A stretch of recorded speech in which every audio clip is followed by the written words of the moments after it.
What if I told you that your money isn't failing because you don't make enough, but because you don't place it where God designed it to grow? Banks won't tell you this. Financial gurus rarely mention it. But the Bible has been clear for thousands of years. Solomon didn't become the wealthiest man of his time by accident. He followed divine order, and that order still applies today.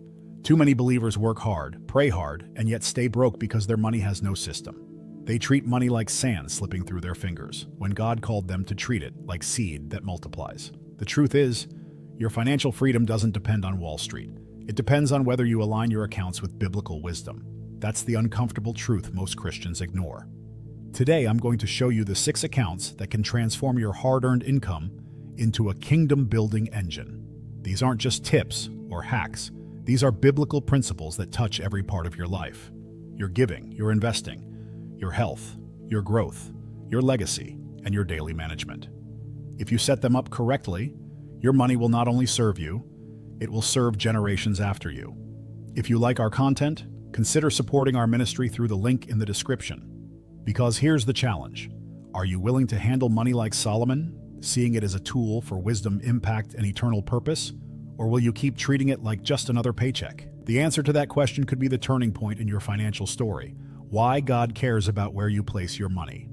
Money isn't just paper with numbers on it. In Scripture, it's always tied to the heart. Jesus said, "For where your treasure is, there your heart will be also." Matthew 6:21. That means how you handle your bank accounts, your investments, and your daily spending is not just a financial decision, it's a spiritual one. God doesn't only watch what you pray about, He watches what you pay for. And that's why understanding where you place your money is a matter of stewardship, not just budgeting. Think about this. In the American market today, billions flow into businesses every single day. Some of them build society, while others tear it down with values completely opposite to God's kingdom. When you deposit your money, invest, or make a purchase, you're essentially voting for a vision of the world.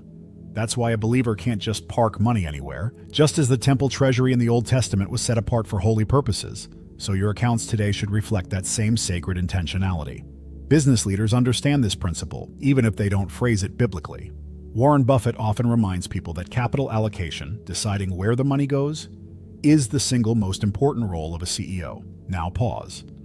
If a CEO understands this, how much more should a child of God understand that he or she is the CEO of their personal finances? Money left in the wrong place loses value, but money placed where God directs multiplies for both earthly impact and eternal reward.